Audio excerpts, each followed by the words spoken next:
dalam sesi ini saya akan mendestinasikan aksi nyata menumbuhkan budaya positif di lingkungan sekolah. Nah, sebelum kita masuk di materi tentang budaya positif,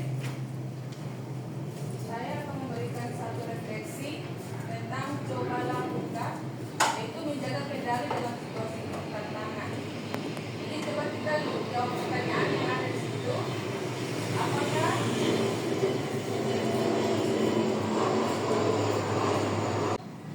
membuka genggaman tangan kita?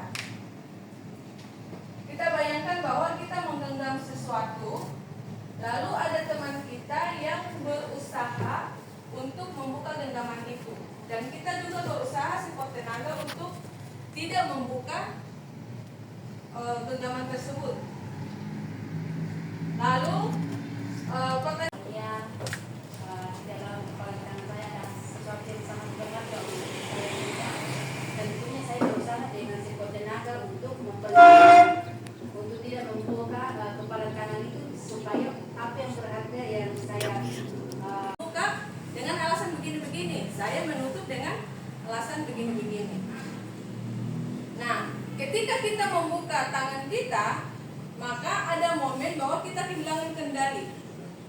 Lalu ada pembelajaran yang berharga dan ada kita kesempatan untuk bernegosiasi. Lalu ketika kita menutup kepala tangan kita, pertahankan kendali, integritas dan keyakinan diri dalam menghadapi tekanan dari orang lain. Lalu pengalaman ini juga kita gunakan untuk mengembangkan keterampilan dalam mengelola situasi sulit dan mempertahankan prinsip-prinsip dari diri kita sendiri. Oke. Nah, di sini materi yang akan saya sampaikan itu adalah budaya positif. Mungkin saya hanya berbagi apa yang saya tahu tentang materi ini. Kita semua pasti sudah pernah mendengar, pernah mengetahui apa itu budaya positif.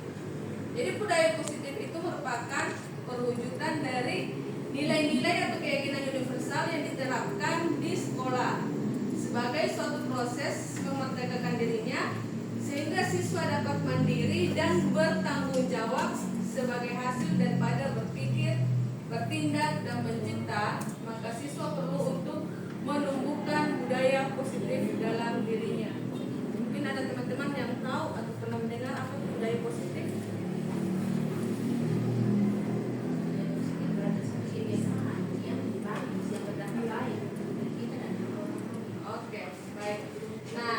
Di dalam konsep inti budaya positif itu kita akan membahas tentang perubahan paradigma belajar, disiplin positif, nilai-nilai kebajikan, kebutuhan dasar manusia, motivasi perilaku manusia, posisi kontrol guru, keyakinan kelas, dan segitiga restitusi. Pengenalan kritis dan kreatif. Jadi kurikulum Merdeka sekarang itu menekankan untuk pembelajaran yang berdiferensiasi, di mana pembelajaran itu yang berpusat pada murid, bukan berpusat pada guru. Jadi selama ini yang biasa kita lakukan itu di kurikulum yang lama, itu biasa kita menggunakan pembelajaran itu hanya berpusat pada guru. Jadi guru hanya menerangkan gini, entah mereka mau terima, entah mau tidak, itu berpusat pada guru. Tetapi sekarang itu ditekankan untuk pembelajaran yang berpusat pada murid dengan mewujudkan profil pelajar Pancasila. Next. Nah, miskonsepsi tentang teori kontrol dari William Glasser. Ilusi bahwa guru mengontrol murid. Itu yang biasa terjadi di dalam sekolah kita, di dalam kelas kita. Kita yang mengontrol murid. Jadi apapun yang kita katakan, siswa harus ikut. Lalu ilusi bahwa semua penguatan positif, efektif, dan bermanfaat. Ilusi bahwa kritik dan membuat orang lain merasa bersalah dapat menguatkan karakter. Jadi membuat orang lain merasa bersalah, membuat siswa merasa bersalah, itu dapat menguatkan. Itu merupakan salah satu cara penerapan disiplin yang bertujuan untuk menumbuhkan kesadaran dan memberdayakan siswa tanpa imbalan atau penghargaan atau reward, ancaman atau hukuman. Jadi disiplin positif itu kita menumbuhkan kesadaran bagi siswa bahwa apa yang mereka lakukan itu tanpa ada penghargaan atau reward, ancaman atau hukuman. Next. Nilai-nilai kebajikan. Nilai-nilai kebajikan yang disepakati bersama lepas dari suku, bangsa, agama, bahasa maupun latar belakangnya. Nah, nilai-nilai ini merupakan payung besar dari sikap dan perilaku kita. Atau nilai-nilai ini merupakan fondasi kita berperilaku. Nilai-nilai kebajikan adalah sifat-sifat positif manusia yang merupakan tujuan mulia yang ingin dicapai setiap individu. Nah, ada beberapa contoh nilai-nilai kebajikan dari beberapa institusi atau organisasi. Untuk menerapkan nilai-nilai kebajikan tersebut, kita harus berpatokan pada kebutuhan dasar manusia. Kita juga harus tahu bahwa siswa kita itu juga mereka punya kebutuhan dasar. Kebutuhan manusia adalah segala sesuatu yang dibutuhkan oleh manusia untuk mempertahankan keseimbangan kondisi fisiologis dan psikologis yang bertujuan untuk mempertahankan kehidupan dan kesehatan. Next. Nah, kebutuhan dasar manusia itu ada 5. Itu kita harus bertahan hidup. Bertahan hidup itu berarti kita harus makan dan restitusi dari peraturan yang kita buat. Nah, konsep disiplin dengan identitas gagal. Hukuman itu kadang-kala kalau kita dihukum pasti kita akan merasa sakit. Kepala sekolah marah-marah kita pasti menyakitkan. Kita rasa tidak nyaman. Anak-anak juga akan takut. Kita juga akan merasa takut. Lalu kita memaksa murid untuk menyembunyikan kesalahan. Lalu murid menjadi rendah diri. Di sini murid menyembunyikan kesalahan itu mereka sudah terlambat tapi mereka putar belakang. Itu karena takut kena hukuman. Lalu penghargaan seperti yang tadi itu tidak efektif.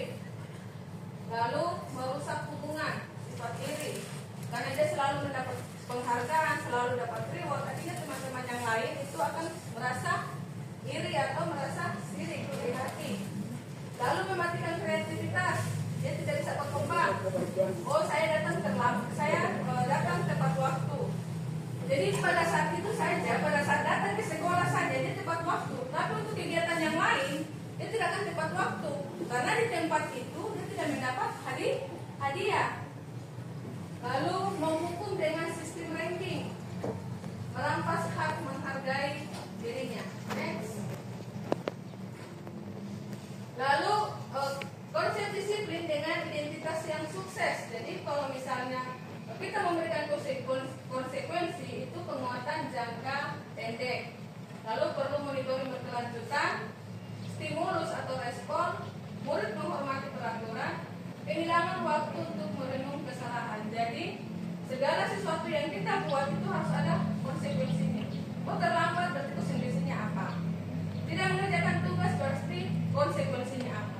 Tetapi akibat yang terjadi dari konsekuensi yang kita buat itu adalah penguatannya jangka pendek. Perlu monitoring berkelanjutan, stimulus, murid menghormati, murid hanya menghormati peraturan.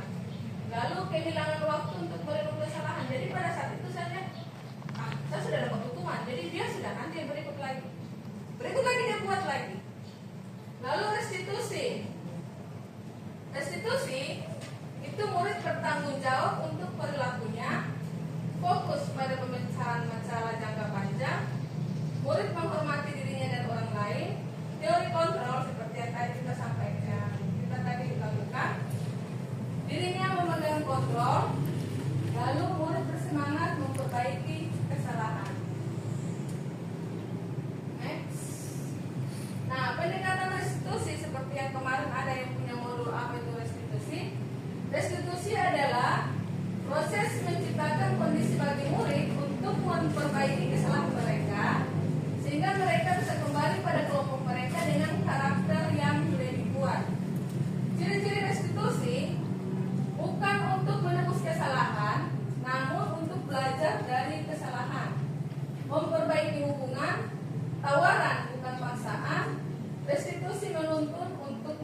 di dalam diri.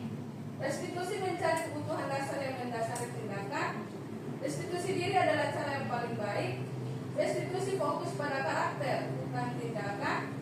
Restitusi fokus pada solusi. Restitusi mengembalikan murid yang berbuat salah pada kelompoknya. Nah, kita akan lihat di sini perbedaannya. Contoh kasus, siswa yang sering terlambat masuk sekolah.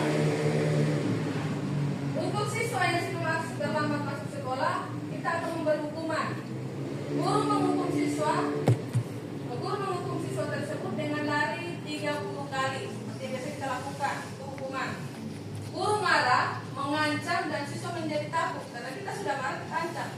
Besok seperti yang biasa Bapak lakukan, kau tidak akan naik kelas, kau akan dipindahkan, kau akan dikembalikan ke sekolah. Itu mengancam. Artinya siswa jadi takut, siswa jadi tidak mau masuk sekolah.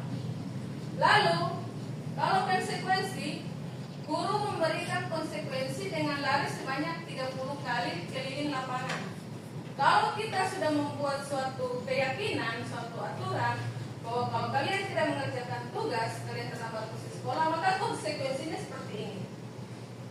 Nah, guru tegas dan siswa menghormati peraturan karena sudah ada kesepakatan dari awal. Lalu restitusi, guru menanyakan keyakinan sekolah, guru menanyakan solusi dari masalah siswa tersebut, guru membantu siswa menyelesaikan masalahnya, guru terbuka dan siswa menghormati dirinya dan orang lain. Jadi restitusi itu kita panggil, guru tanya, kira-kira kemarin kita sudah sepakat kalau misalnya terlambat itu konsekuensinya apa? Itu kita tanya kembali, kita review kembali apa yang kita sudah sepakati. Lalu kita tanyakan ulang, kira-kira kalau tidak mau terlambat lagi solusinya bagaimana? Nanti mereka sendiri akan mencari solusi. Oh, berarti kalau saya terlambat, saya harus bangun pagi lebih awal. Supaya saya bangun pagi lebih awal, malamnya juga saya harus tidur lebih awal. Itu kita menanyakan solusi dari masalah siswa tersebut. Nah, di sini kita membantu siswa dia menyelesaikan masalahnya sendiri. Next. Nah, di sini ada segitiga restitusi. Segitiga restitusi itu yang pertama, menstabilkan identitas, validasi tindakan yang salah, menanyakan keyakinan. Pertama, menstabilkan identitas. Contoh, kita panggil, terus kita ajak diskusi. Kita manusia berbuat salah itu tidak apa-apa. Lalu tidak ada manusia yang sempurna. Saya juga pernah melakukan kesalahan seperti itu. Kita mulai cerita dulu waktu sekolah juga begini-begini. Pasti kita akan cerita itu. Tapi kita bisa menyelesaikan masalah ini dengan cara apa? Nah, Bapak Ibu atau saya yang kita yang berdiskusi dengan siswa tidak tertarik mencari siapa yang salah. Karena kan kadang-kadang anak-anak mulai menyalahkan, oh ini karena saya terlambat antar, terlambat ini makanya saya terlambat masuk sekolah. Tapi kita mencari solusi dari masalah ini. Nah, kamu bisa merasa begitu. Apakah kamu sedang menjadi teman yang baik buat dirimu sendiri? Jadi kalimat-kalimat ini kita keluarkan untuk kita menstabilkan identitas anak itu kembali. Artinya kita menggali jati diri anak itu kembali supaya dia sadar bahwa apa yang dia lakukan itu salah, bukan hanya serta-merta kita marah-marah. Next. Nah, kita validasi tindakan yang salah. Padahal kamu bisa melakukan yang lebih buruk dari ini ya. Contoh, kita menemukan anak kita yang sedang merokok. Berarti kalau kamu sudah merokok, berarti kamu bisa melakukan hal yang lebih buruk. Misalnya minum minuman keras. Padahal kamu bisa melakukan hal yang lebih buruk dari ini. Kita bisa menerapkan kata itu. Kamu pasti punya alasan mengapa melakukan hal itu. Kamu punya alasan kenapa kamu bisa merokok. Pasti ada alasannya. Kita akan beri contoh. Kenapa kita makan? Karena saya lapar. Nah, kamu patut bangga pada dirimu sendiri karena kamu telah melindungi sesuatu yang penting buat kamu. Contohnya misalnya ada anak yang berkelahi. Lalu karena temannya mungkin mengambil barang miliknya dia. Dia berusaha untuk tidak memberikannya. Ini terjadi perkelahian. Nah, itu kita mungkin punya bahasa, kamu patut bangga pada dirimu sendiri karena kamu telah melindungi sesuatu yang penting buat kamu.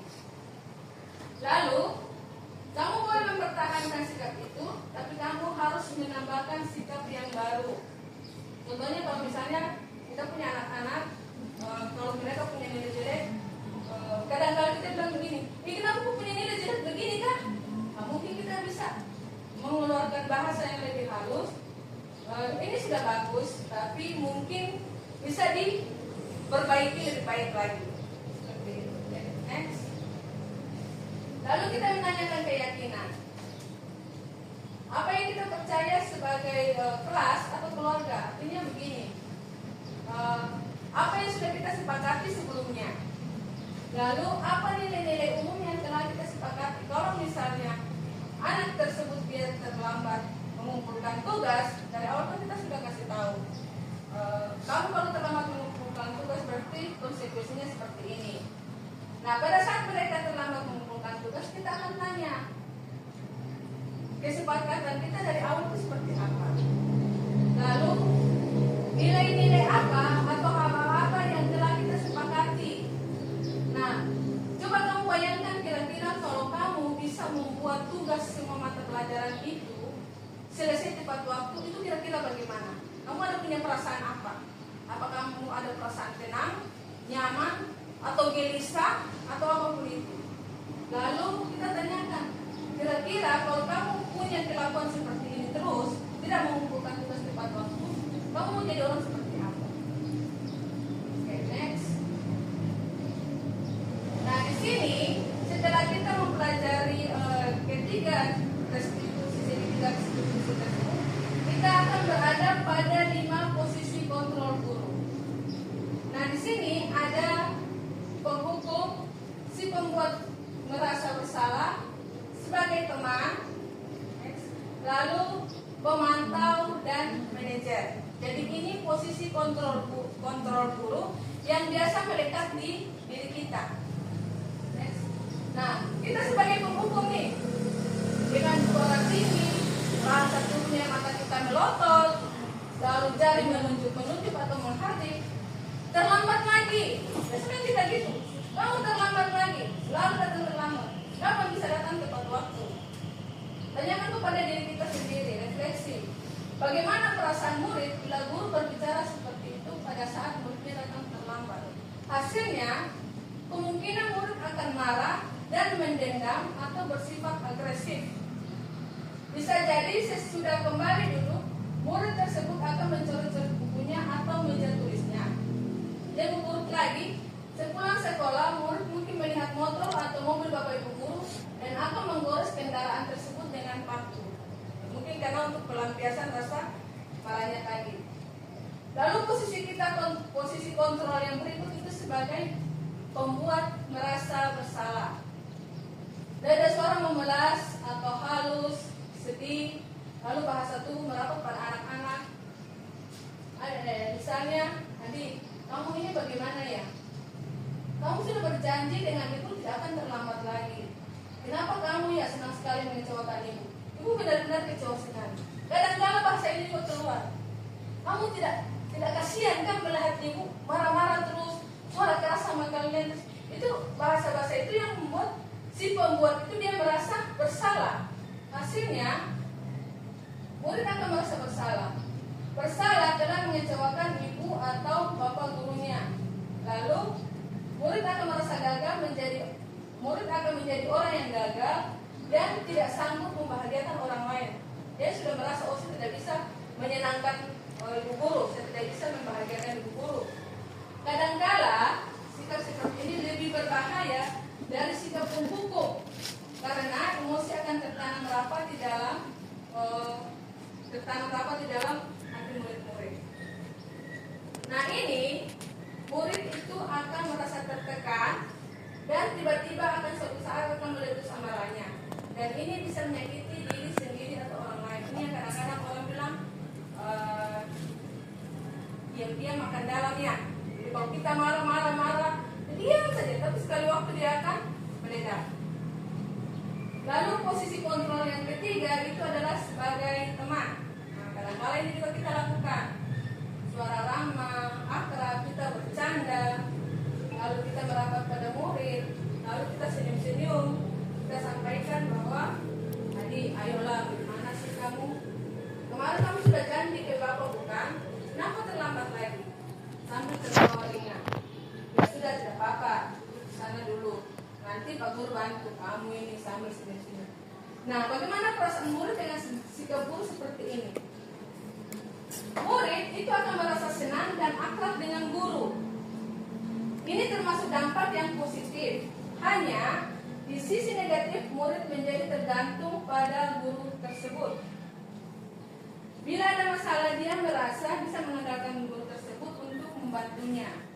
Akibat lain dari posisi teman, adik hanya akan berbuat sesuatu bila yang menyuruh adalah guru tersebut, dan belum tentu berlaku yang sama dengan guru atau orang yang lain. Ini sering terjadi karena mungkin salah satu murid kita melakukan kesalahan, kita ajak sebagai teman, kita kasih tahu secara bercanda, akhirnya dia menganggap kita remeh.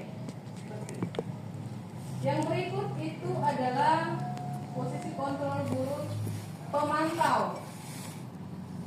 Suara datar, bahasa tubuh yang formal. Adi, tahukah kamu jam berapa kita mulai? Tahu Pak. Kamu terlambat 15 menit. Apakah kamu mengerti konsekuensi yang harus dilakukan jika terlambat? Paham Pak. Saya harus tinggal kelas pada jam istirahat nanti dan mengerjakan tugas ketertinggalan saya. Iya benar. Nanti pada saat jam istirahat kamu tinggal di kelas untuk menyelesaikan tugas yang tertinggal tadi. Saya tunggu. Kadang-kadang seperti itu. Kamu tidak mengerjakan tugas jadi sebentar, kamu harus selesaikan tugas, ibu tunggu di ruang guru. Ini sebagai pemantau. Hasilnya, murid memahami konsekuensi yang harus dijalankan karena telah melanggar salah satu peraturan sekolah atau salah satu peraturan kelas. Nah, guru tidak menunjukkan suatu emosi yang berlebihan, menjadi marah, atau membuat merasa bersalah. Murid tetap dibuat tidak nyaman, yaitu dengan harus tinggal kelas pada jam istirahat dan mengerjakan tugas. Guru tetap harus memantau murid pada saat mengerjakan tugas di jam istirahat karena murid tidak bisa ditinggal seorang diri. Contoh kemarin terjadi pengalaman kita sudah selesai ulangan, kita sudah selesai rapat, masih ada siswa yang datang ulangan. Nah, ini kita berada pada posisi pemantau. Nah, yang terakhir itu adalah sebagai manajer. Manajer ini punya suara halus, bahasa tubuh tidak kaku, lalu mendekat ke murid. Adik, apakah kamu mengetahui jam berapa sekolah dimulai? Tahu Pak, jam 7. Jadi, kamu terlambat. Kira-kira bagaimana kamu akan memperbaiki masalah ini? Saya bisa menanyakan teman saya Pak, untuk mengejar tugas yang tertinggal. Baik, itu bisa dilakukan. Apakah besok akan ada masalah untuk kamu agar bisa hadir tepat waktu di sekolah? Tidak Pak, saya bisa hadir tepat waktu. Baik, saya akan hargai usahamu untuk memperbaiki diri. Mungkin pada saat kita memposisikan diri kita sebagai manajer, kita akan melihat perubahan anak itu seperti apa. Karena selama ini yang kita lakukan adalah sebagai teman, pemantau, penghukum, dan membuat merasa bersalah. Saya kira di posisi manajer mungkin kita lakukan, tapi masih dengan suara yang kasar. Kita masih pada suara yang kasar. Nah, pada posisi manajer, suara guru itu seharusnya tulus. Tidak perlu marah, tidak perlu meninggikan suara, apalagi menunjuk-nunjuk jari ke murid, berkacak pinggang, dan bersikap seolah-olah menyesal, tampak sedih sekali akan perbuatan murid ataupun bersenda gurau menempatkan diri sebagai teman murid. Jadi kita sebagai guru, kita mungkin harus berada pada posisi manajer. Kita panggil baik-baik, mungkin tidak perlu kita merahi di depan teman-temannya, kita panggil, lalu kita tanyakan masalahnya kenapa, solusinya seperti apa. Sehingga mungkin dengan cara-cara itu, siswa kita itu akan merubah perilaku mereka. Yang terakhir terakhir di sini adalah keyakinan kelas. Keyakinan kelas itu merupakan kesepakatan kelas yang diyakini bersama guru dan siswa dengan harapan dapat meningkatkan kedisiplinan murid. Nah, keyakinan kelas itu berupa pernyataan universal dibuat dalam bentuk positif dan bersifat abstrak. Keyakinan kelas hendaknya tidak terlalu banyak sehingga mudah diingat dan dipahami. Semua warga kelas ikut berkontribusi dalam pembuatan keyakinan kelas lewat mengutarakan pendapat. Nah, ini juga perlu untuk kita komunikasikan dengan pimpinan kita tentang soal-soal aturan yang sudah kita buat sepanjang 2 halaman itu. Mungkin karena terlalu banyak aturan yang kita buat, siswa dengan orang tua kadang bingung. Yang mana yang penting, mana yang tidak terlalu penting. Lalu, di dalam membuat kesepakatan sekolah atau kesepakatan kelas itu, semua warga sekolah, kalau perlu dengan orang tua, ikut terlibat sehingga kita sama-sama membuat suatu keyakinan untuk sekolah dengan kelas kita. Kalau saya di mata pelajaran kimia itu saya sudah coba sedikit untuk membuat satu kesepakatan atau keyakinan bahwa saya kalau tidak ada di dalam kelas tidak ada yang boleh masuk. Walaupun dia alasan apapun dia tidak boleh masuk di dalam kelas. Itu keyakinan kelas atau kesepakatan yang kita buat secara bersama-sama. Lalu mengapa keyakinan kelas? Mengapa tidak peraturan kelas saja? Contohnya seperti ini. Mengapa kita memiliki peraturan tentang penggunaan helm pada saat mengendarai kendaraan roda 2 atau motor? Mungkin kira-kira ada yang bisa menjawab kenapa kita harus menggunakan helm pada saat kita mengendarai motor?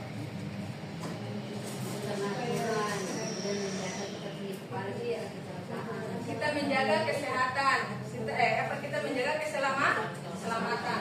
Lalu, mengapa kita memiliki peraturan tentang penggunaan masker dan mencuci tangan setiap saat? Ya, karena kita akan merasa bahwa itu untuk kesehatan kita, itu untuk keselamatan kita. Dan kita yakin bahwa apa yang kita sudah sepakati itu karena ada sesuatu hal di situ. Kenapa dibuat keyakinan kelas bukan peraturan? Mungkin ada yang bisa menjawab. Kenapa bukan peraturan tapi keyakinan?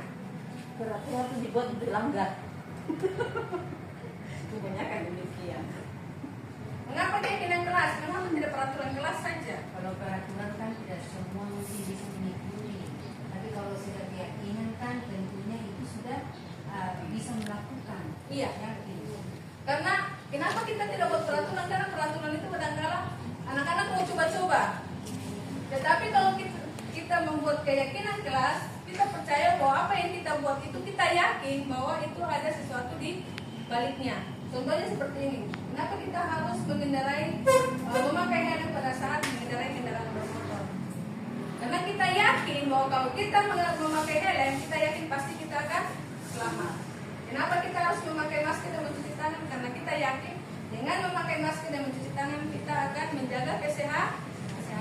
Next. Oke. Nilai-nilai keselamatan atau kesehatan inilah yang kita sebut sebagai suatu keyakinan, yaitu nilai-nilai kebajikan universal yang disepakati secara tersirat dan tersurat, lepas dari latar belakang suku, negara, bahasa maupun agama. Oke, baik. Terima kasih. Kita lanjut di itu. Sekarang kamu dulu aja. Dua. Jadi Bapak Ibu ini contoh kerangka modul belajar yang akan kita buat untuk semester depan. Dan ini nanti saya akan kirim itu. Dan sesuai dengan kesepakatan kita kemarin, termasuk dibawa dari kepala sekolah, kita akan buat per semester. Lalu itu akan dihargai. Nah ini kita sudah masuk di motivasi yang mana? Kita sudah masuk di perilaku motivasi yang mana?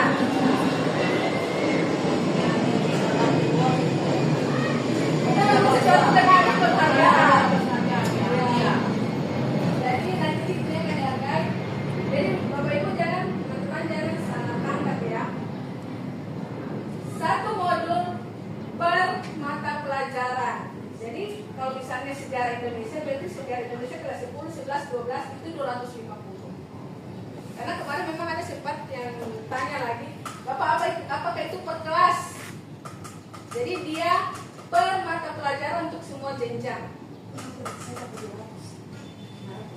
Jadi kalau yang pegang 2 mata pelajaran yang berbeda, 3 mata pelajaran yang berbeda, berarti itu akan dikali 3. Nah ini kerangkanya yang sudah ada, coba fotonya di PowerPoint tadi.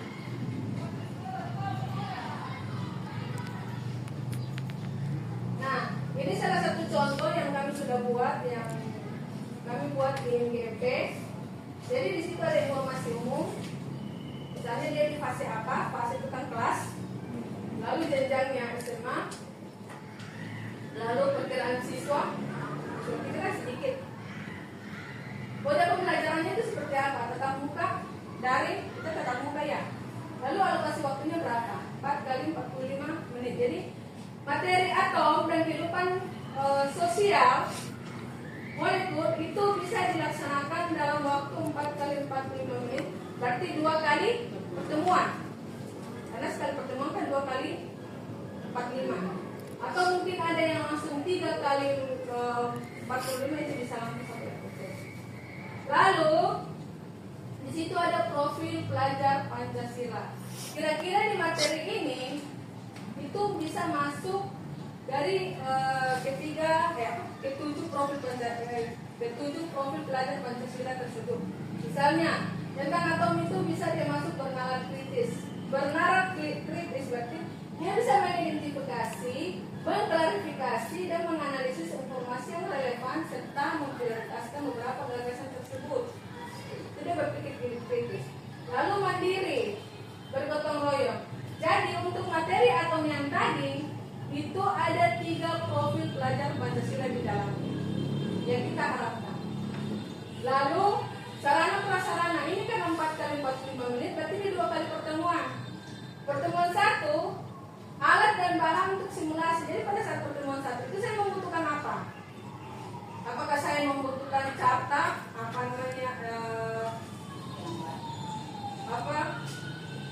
media pembelajaran yang dari kertas manila itu?